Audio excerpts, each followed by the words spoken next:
Bonjour à tous, c'est Mélie sans mélo et avec un invité, puisque aujourd'hui on démarre notre voyage au Pérou, c'est notre première matinée sur le sol péruvien. Et du coup, on va se servir de ce vlog comme journal de voyage qui a commencé gare du Nord. Gare de l'Est, mais gare du Nord. Et comme tu dis, c'est la partie la plus Périlleuse. dangereuse du voyage. C'est vrai que c'est jamais très rassurant, en plus quand on a toutes les valises, tout ça, et ça pue. Oui, c'est un peu l'apocalypse, hein, gare du Nord, etc. RB2, gare du Nord, à l'aéroport Charles de Gaulle. C'est de loin pour l'instant l'endroit où on s'est le senti le plus en danger. Hein. Le vol a été long, mais ça s'est plutôt pas mal passé. Je sais pas si je vous avais parlé de mon vol pour la Réunion l'année dernière. C'était à peu près pareil, je sais plus si c'est 12 ou 16 pour la Réunion. C'était à peu près le même. Ouais, c'est à peu près pareil, donc plutôt 12. Et ça avait été un enfer, littéralement. Et là, ça a été... j'ai pris boule caisse et casque anti-bruit et j'ai survécu. Par contre, j'ai pas regardé de film du tout parce que... pour le coup, comme c'est extrêmement bruyant et que en plus le casque fourni par la compagnie le son ne marchait que d'un côté, du coup j'étais obligée de mettre super fort pour entendre ne serait-ce que un tiers de ce qui était dit, du coup j'ai un peu laissé tomber. Donc pas de film pour l'aller. Ouais, moi j'ai un petit souci d'écran, j'avais le seul écran de l'avion qui marchait pas au début jusqu'à assez longtemps, le temps qu'ils rebootent, ils essayent tout. Finalement, le changer d'écran qui s'est mis à planter 3 fois, donc j'ai pu regarder un documentaire Arte, j'ai pu regarder le début de The Batman, je me suis fait interrompre 3 fois le film, après il a auto-reboot 5 fois, donc bon, ça a été plutôt lecture. Arrivé à Lima, alors déjà on avait eu un premier retard sur notre TGV la veille, mais bon ça c'est la SNCF, et donc on arrive à Lima après ces 12 heures de vol, et pour moi ça a été...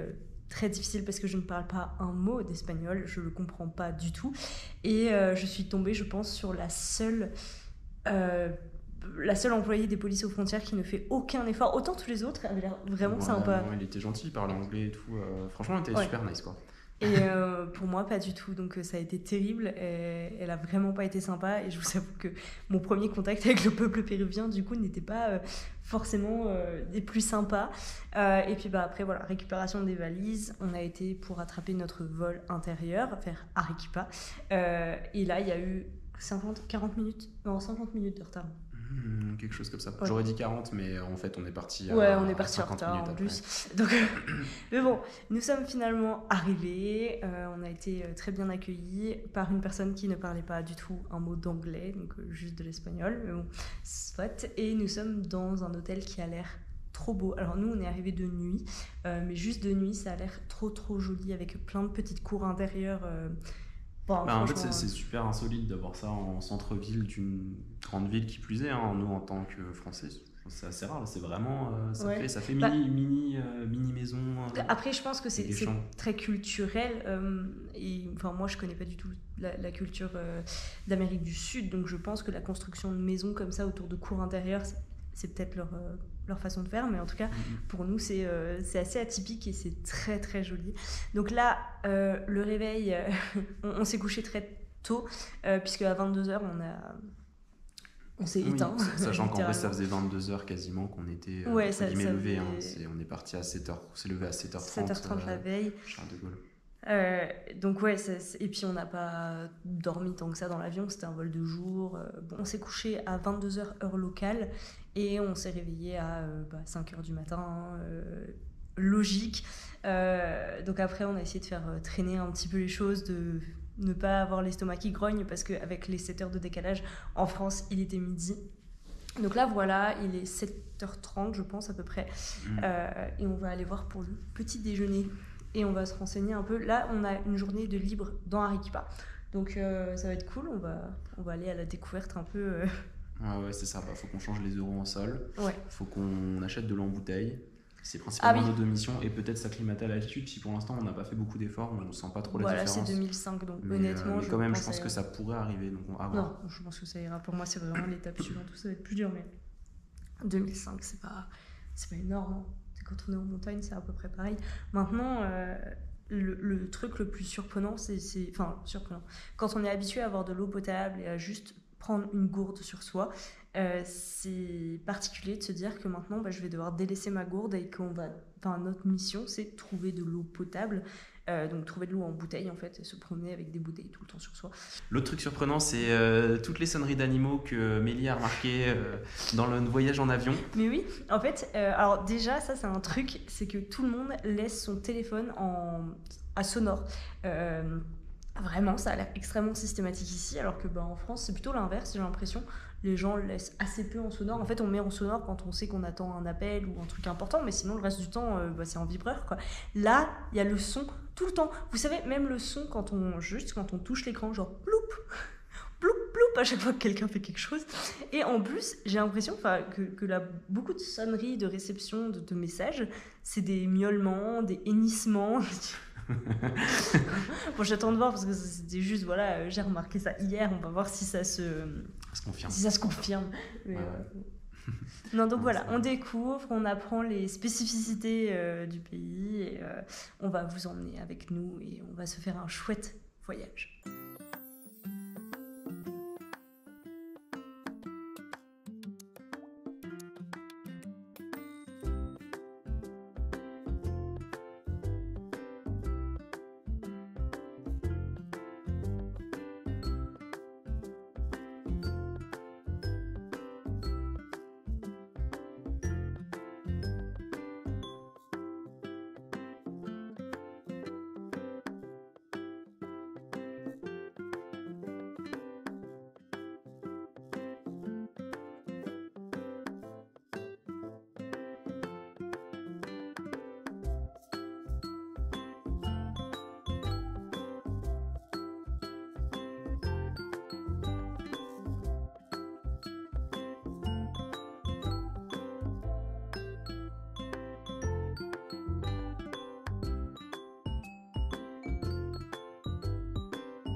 Bonjour, on est samedi matin, il est 3h15 et nous sommes dans un bus pour aller à Chivay, puis Cabanacande. Le réveil a été difficile, c'était un peu surprenant parce qu'on pensait partir vers 7h30 et notre guide la veille nous a annoncé qu'on partait à 3h10. Et donc là on est en train de faire un tour d'hôtel, de maison pour récupérer des gens. Et on est parti pour 6 heures de route, si je ne me trompe pas. Et on va voir des choses magnifiques. Mais j'espère que ça vaut vraiment le coup parce que le réveil est difficile. Pour une fois, le décalage horaire joue avec nous, puisque là en France, c'est 10 heures, quelque chose comme ça. Mais quand même, c'était pas évident. Voilà. Hier, on a visité Arequipa. C'est une ville très chouette, très sympa. Il y a quelques très beaux lieux. J'ai pris quelques vidéos, quelques photos que j'essaierai de vous mettre. Notamment le monastère Santa Catalina, qui est vraiment très joli. Et la Plaza de Arma, qui est, ma foi, très jolie aussi. Mais sinon, après le reste de la ville, je sais pas. Le marché est incroyable. Le marché est incroyable. Ils font plein de jus de fruits en direct. Et c'est trop bon. Et puis ils ont des petits stands où on peut manger. On a goûté un plat typique. Je sais plus ce qu'on a mangé. Je sais plus. J'essaierai de vous retrouver ça. C'est avec un C. Chiché. Non, c'était pas chiché. Ouais. Bref, on va se reposer et on reprend.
Petit reportage, on est au...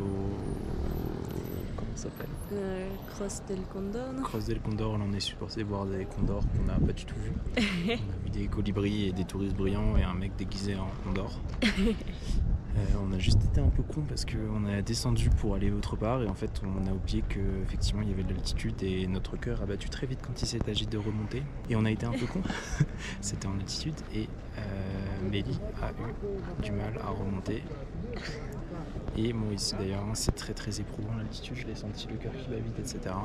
Donc voilà, un peu déçu pour le Condor mais malgré tout c'est des paysages incroyables, on est à l'autre bout de la planète et on le voit aussi quoi. On est à l'autre bout de la planète. Voilà, voilà.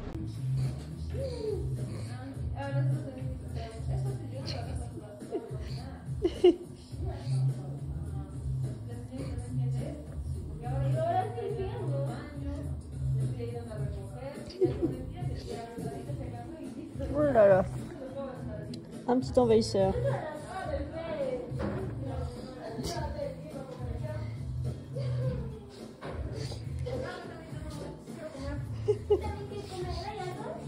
La crème solaire, si elle est facile.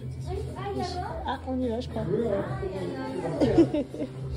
Hello, on vous reprend. On est samedi, il est 21h15.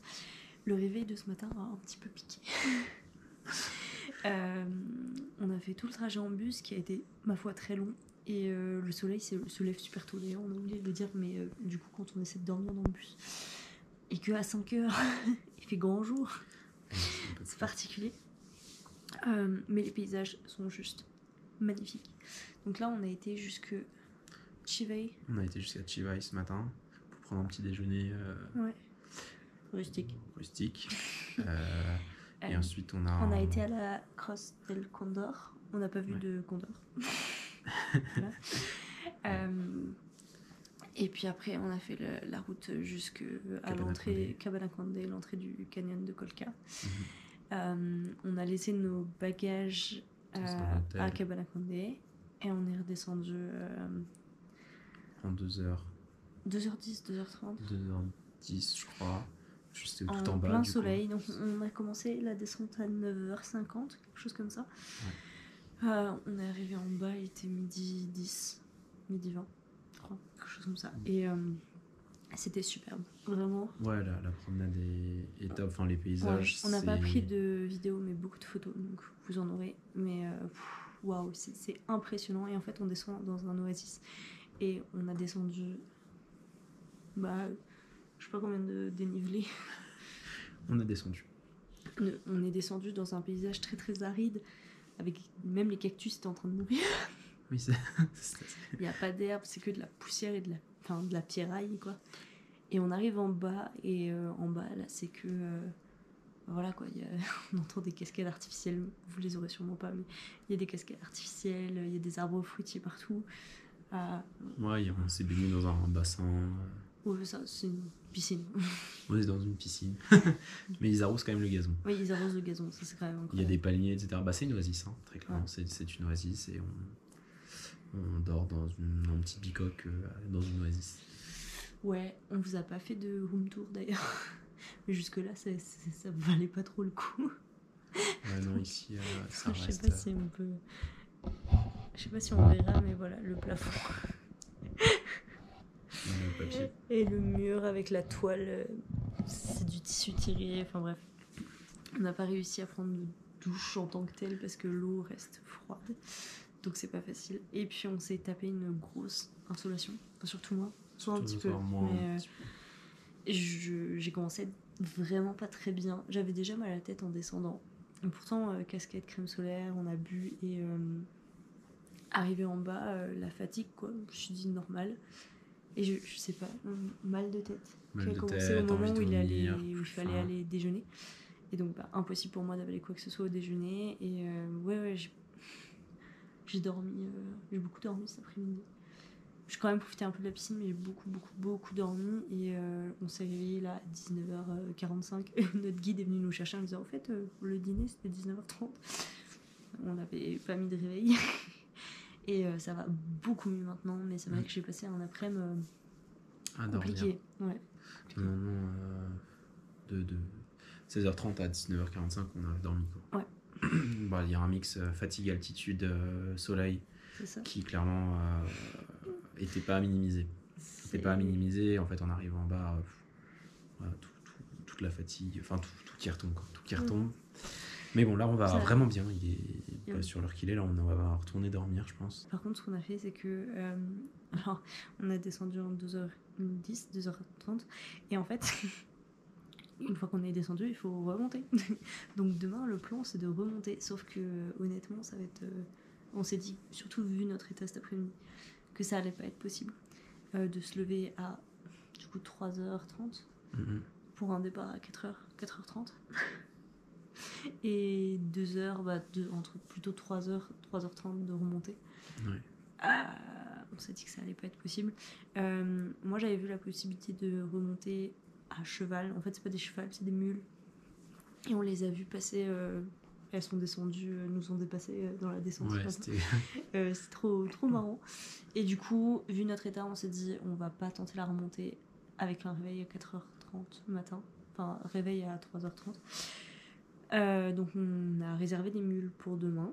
Voilà, c'est histoire de vivre l'expérience et de se réserver un peu parce que mine de rien, c'est le 3e jour de notre séjour. On en a une douzaine enchaînée derrière. Je pense que c'est un des plus durs aussi, mais clairement, je pense que l'expérience vaut vraiment le coup. Ouais, c'est à essayer. On est là pour profiter, se faire Ouais, c'est plaisir. ça, et plus que vraiment pas pour se faire rendre du trek. malade.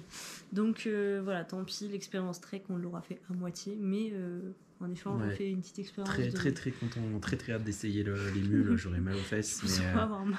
Mais c'est impressionnant. C'est impressionnant. On mettra. J'ai pris quelques petites vidéos aussi de comment ça descend Ouais. sur les rochers, etc. C'est impressionnant. Voilà. Bref, sur ce, on va retourner dormir, parce que le réveil n'est pas à 3h30, mais à 5h. 5h donc. Départ à 5h30. Départ 5h30, donc du coup réveil à 5h. Temps de s'habiller. L'avantage, c'est que ça ne nous change pas trop des horaires vacances françaises, quoi. Si on prend les plus 7 de décalage horaire, ça fait lever à midi. À midi. Jamais je me lève à midi. moi, mais bon. Bref, on se retrouve tout bientôt.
On est arrivé dans notre nouveau spot qui est le Colcal Lodge et c'est un hôtel de ouf.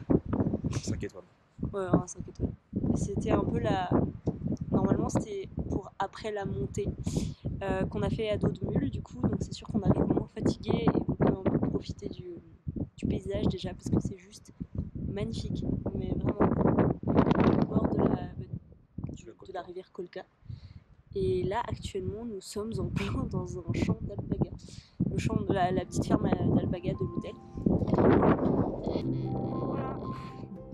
Je sais pas que je peux me garer.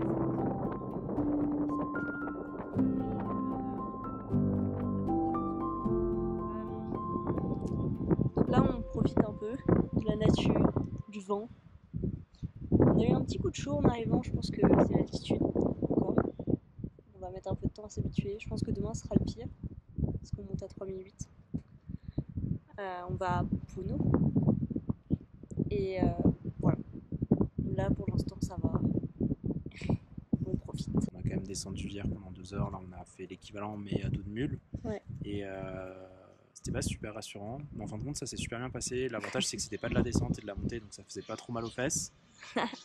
Le guide, somme toute, bon, il était au téléphone en même temps. Des fois, il vivait sa vie un peu. Puis de temps en temps, du coup, les mules, elles savaient plus trop quoi faire. C'était vraiment une expérience incroyable, en fait, juste de faire de la mule au Pérou. Pendant 1 heure. Pour 1 heure, plus qu'1 heure, en 2 heures. Ouais, déjà. Enfin, remonter tout ce qu'on a descendu hier, voir les gens, dépasser les gens qui galèrent. On Enfin, va pas et se voir la mentir. montagne. C'était pour l'expérience, mais c'était aussi pour le confort. Parce que honnêtement, hier, je crois qu'on vous l'a dit, j'étais vraiment pas bien. Et si je suis pas bien en descendant, j'ose pas imaginer ce que c'était en remontant, quoi. Oula, il y a un alpaga un peu vénère qui arrive. Salut. Oula, Oula. on est encerclé d'alpagas maintenant. Et le gris là, il. Quoi, C'est la matrone. le mâle dominant peut-être. Ah, il y en a 3 là-bas. Salut. C'est beau quand même ces petites bêtes. Hein.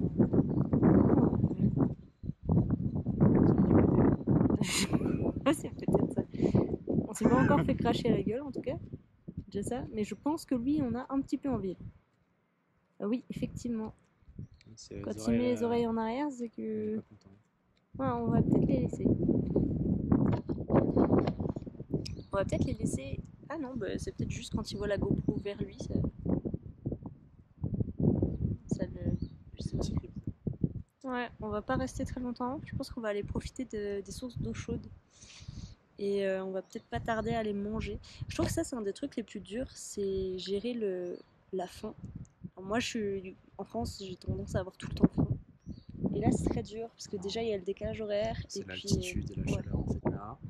3002, non 3003 3002, 3003, ce qui est beaucoup plus que quasiment n'importe quel village qu'on pourrait avoir en France, quoi. Et ça, en fait, juste on s'en rend pas compte, parce que on fait un peu comme c'était d'habitude, mais en fait, des fois, on a des petits coups de chaud, des trucs comme ça, un peu mal à la tête. Et, Ouais. On va peut-être y aller. On va y aller, parce qu'il a l'air vraiment pas content. C'est pas nous qui crions, mec. Peut-être sur son rocher. Hein. Peut-être sur son rocher. On va juste y aller tranquillement.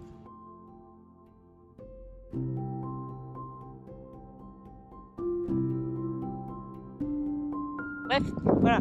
On va laisser les alpagas tranquilles. À côté, il y a des lamas. Oui, ça c'est un gros lama. Ça, c'est des lamas. Il y en a un là et un blanc là-bas, là. Et ça, c'est beaucoup plus grand que les alpagas. D'ailleurs, on a vu des alpagas à tous les points de vue un peu touristiques. Il y a des femmes, il n'y a pas d'hommes, c'est souvent des femmes en costume traditionnel qui prennent la pose avec leur alpaga de compagnie et ils demandent une petite contribution financière après. Donc là, il est 12h25. Il y a plein de trucs à faire dans le coin, visiblement. On a le service de location de vélo gratuit pour aller s'ébattre dans ce paysage sublime derrière. C'est trop beau. Mais je pense qu'on va give up pour le vélo parce que déjà à pied c'est compliqué. J'ose pas imaginer ce qu'il faut comme énergie et comme oxygénation ici pour faire du vélo. Ah si, oui, tiens. Il y a un petit musée sur les alpagas. Attention au changement de... Voilà. Hop.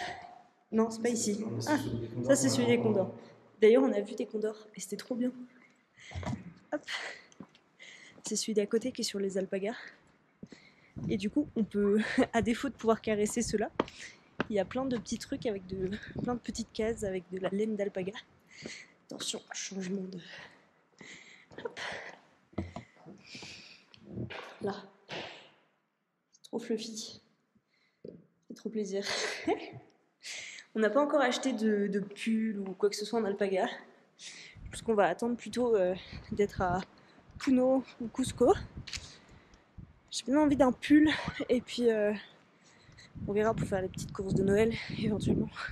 Trop ouf cet hôtel, vraiment ça fait plaisir de se faire une petite pause bien-être. Donc je pense que cet après-midi ça va être source d'eau chaude, petite lecture, soit près des alpagas, soit près de la source. Profiter, voilà. Par contre, en fait, c'est très particulier parce qu'on est très proche du soleil, donc on crame très très vite. D'ailleurs, j'ai les lèvres gercées à moi.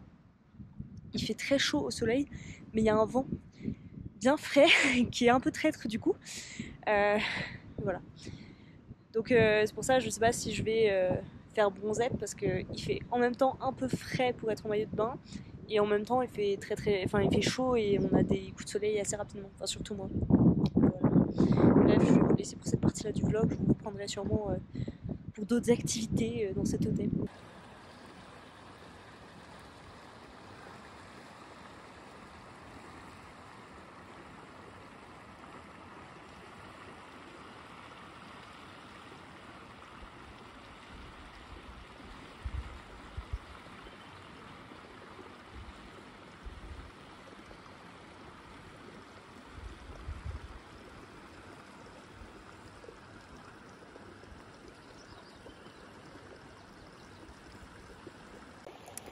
Hello, je vous reprends, nous sommes lundi 17, il est 8h30 je crois. Même pas, il est 8h15. Et on a les termes pour nous tout seuls, genre vraiment personne. Autant hier, dans l'après-midi, il y avait vraiment pas mal de monde. Autant là, ça y est, on est tout seuls tous les deux. Et on peut profiter à fond. Il y a un petit air frais, une petite brise qui fait qu'il fait pas encore trop chaud et donc bah, on est bien dans l'eau chaude. Ça va pas durer, je sens qu'il commence à faire chaud et la grosse problématique ici c'est qu'il n'y a pas d'ombre. Voilà. Il y en a en fin d'après-midi, mais en début de journée comme ça il n'y a pas d'ombre du tout. Donc moi j'évite de trop me mettre en maillot de bain direct comme ça trop longtemps dans les sources parce que j'ai peur d'avoir des monstrueux coups de soleil et c'est pas le moment d'en attraper, mais waouh, ça fait du bien, il n'y a pas de bruit, à part moi qui parle là, l'eau qui coule, c'est un petit côté Virgin River, pas tant de ce côté là mais un peu plus haut, la rivière, tout ça, je vois le générique de Virgin River. On part de l'hôtel à 12h30 et après on enchaîne transfert privé puis bus, je crois qu'on en a pour 6 heures de bus jusqu'à Puno. Et une fois à Puno, on va rencontrer notre guide qui nous accompagnera au lac Titicaca où on va passer normalement 2 prochains jours, enfin mardi, mercredi. Voilà, donc j'ai très hâte, on a hâte d'ailleurs. Julien profite du bain. On a hâte, je pense que juste les paysages qu'on a vus jusqu'ici étaient incroyables. Je me dis on va encore découvrir des trucs de dingue. Et on va en avoir plein les yeux quoi. Voilà, donc ça va être trop bien. Mais en attendant, on se délasse les jambes avant nos 6 heures de bus parce que ça va être dur, d'autant qu'on a encore des grosses courbatures de notre descente de samedi. Et ça c'est pareil, on a un peu hâte qu'elle s'estompe parce que tout ce qui est descendre un escalier, c'est presque un vrai. On aurait dû s'étirer davantage mais on était trop mal à cause de l'altitude. Donc voilà, je pense qu'on parlera peut-être un peu davantage du mal de l'altitude parce que on commence à aller un peu mieux mais c'est pas encore ça. Et je pense que ouais, il y a des petites choses à en dire. Bref, je vous laisse là et je vais aller retourner dans la source.